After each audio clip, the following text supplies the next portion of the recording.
की भेला बेटी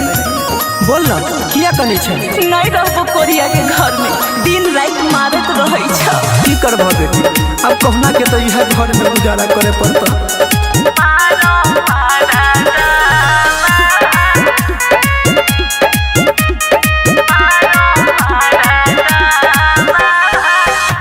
की भेलो बोल गे बेटी आँख सब होलोर गे बेटी की भेलो बोल गे बेटी आँख सब होलोर गे बेटी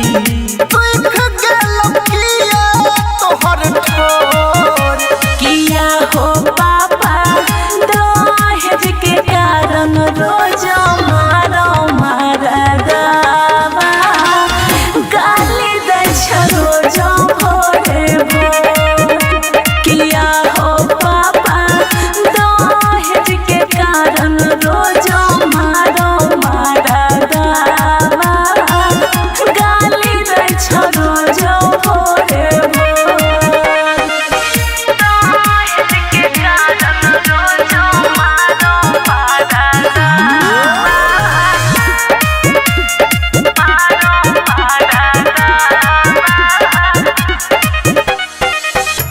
दुख के पोटरिया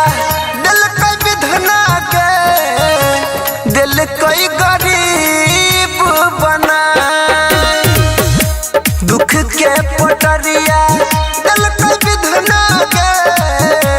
दिल कई गरीब बनाए के पुछतयो खिया से लोर किया हो पापा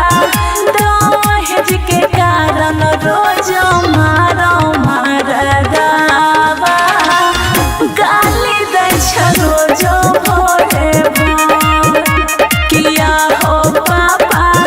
दहेज के कारण रोज मारो मारदावा गाली दै छ रोज भोरे भोर दहेज के कारण रोज मारो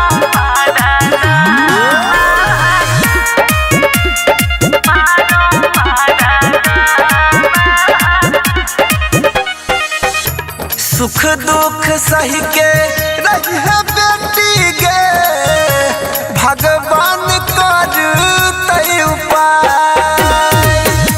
सुख दुख सही के रही है बेटी गे भगवान कर तई उपाय अंकित अनिले भेलै कठोर किया हो